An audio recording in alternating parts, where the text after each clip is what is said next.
الحمد لله الذي رزق العباد قوة لدحض الباطل، والصلاة والسلام على أفضل العرب والعجم الذي قام بدحض الباطل والخرافات، وعلى آله وأصحابه الذين هاجروا إلى الحبشة أولا وإلى المدينة ثانيا.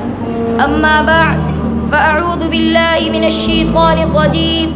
بسم الله الرحمن الرحيم.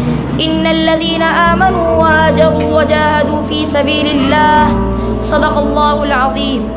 رئيس الحفلة الميمونة والمستمعين الكرام، أريد أن أتحدث اليوم حول الموضوع حلم إقبال وباكستان في العصر الحاضر.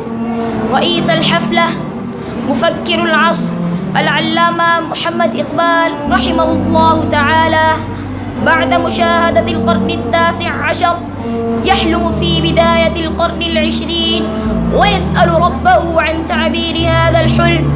اللهم امنح شباب هذه البلاد الشجاعة أن يؤسسوا لأنفسهم دولة منفصلة ومركزا منفصلة وبلدا منفصلا.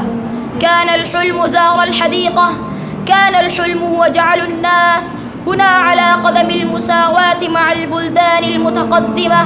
كان الحلم جعل الأمهات والأخوات والبنات عفيفات مثل فاطمة الزهراء وسمية. لقد كان الحلم أن نقيم شباب هذه الأمة على طريق التقدم، وكان الحلم رياسة ودولة وبلدا. وحيثما ينتمي الفكر إلى محمد فإن الفلسفة تنتمي أيضا إلى محمد.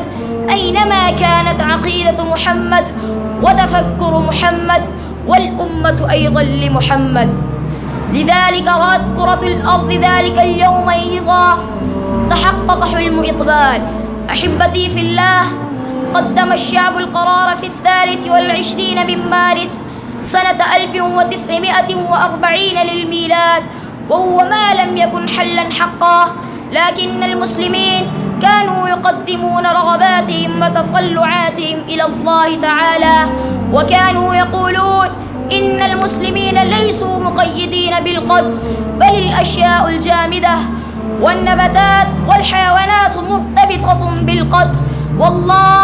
والله حققوا هذا الحلم. في 14 من أغسطس هاجر أكثر من 10 ملايين مسلما، واستشهد حوالي 5 ملايين منهم، و5 يسعون لتعبير هذا الحلم. تدوس على مؤامرات البريطانيين وتسليم تفكير واحد لقومية هندس لأمواج جنجا. أصبح تعبير حلم قائدي ومحسني علامة محمد إقبال فائزا يدخلون الوجود الحقيقي لباكستان. رئيس الحفلة، نحن نرى اليوم الباكستان الجمهورية الإسلامية بعد 70 عاما يأتي الكبد إلى الفم. أين هو التصور؟ أين هو التفكير؟ أين هو الحلم العظيم؟ هل أراد قائدي ومحسني علامة محمد إقبال أن يصنع مثل هذه باكستان؟ عدم الاستقرار الإرهابي وبؤرة القتل المستهدف، الحكم الأعمى للخروج على القانون، مثلث السياسة يدور حول 3 عائلات، قيمة القضية الوطنية الصغيرة إلى أقصى حد، سياسات جلب الحروب الأمريكية إلى حدودنا، إصدار التصاريح الحكومية للمنظمات غير الحكومية الخارجية، إطلاق العنان اللغة الدينية والتخريب، ورم ابنة أمة عافية صديقي إلى الكفار بأمر من أمريكا.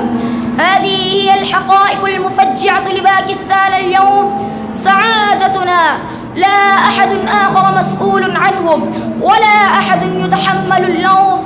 نحن نفجر مساكننا بأيدينا. وأقول قولي هذا وأستغفر الله لي ولكم ولسائر المسلمين والمسلمات، وآخر دعوانا أن الحمد لله رب العالمين. ما شاء الله، هذا كان أخانا المتعلم العزيز محمد أرباس بالصف العربي للحفاظ. كان يلقي كلمته حول موضوع حلم إقبال وباكستان في العصر الحاضر بجودة التعبير وحسن الكلام. وكان يخبرنا 14 من أغسطس هذا يوم لا ينسى في تاريخنا. هذا هو اليوم الذي قد نشأت فيه باكستان كدولة مستقلة قد لا يعرف الجيل الجديد. هذا اليوم الذي نشأت فيه باكستان كم عدد العلماء الذين سجنوا، وكم من أهل الحق طردوا من وطنهم، وكم عدد الأخوات والبنات قتلن أمام آبائهن، انتهكت عفة زوجاتهم أمام كثير من الأزواج. لم تكن هذه الرحلة إلى الحرية على باقة الزهرة على سياج من الأشواك. عبر شيوخنا نهر من الدم والنار لتحقيق الحرية، لكن الحقيقة هي أننا لم نقدر نعمة الحرية بالمناسبة. وفي الرابع عشر من أغسطس من كل عام نقوم بتزيين الدولة بأكملها وبالأعلام واللافتات. إنهم يضيئون المباني الحكومية وبالأموال الحكومية.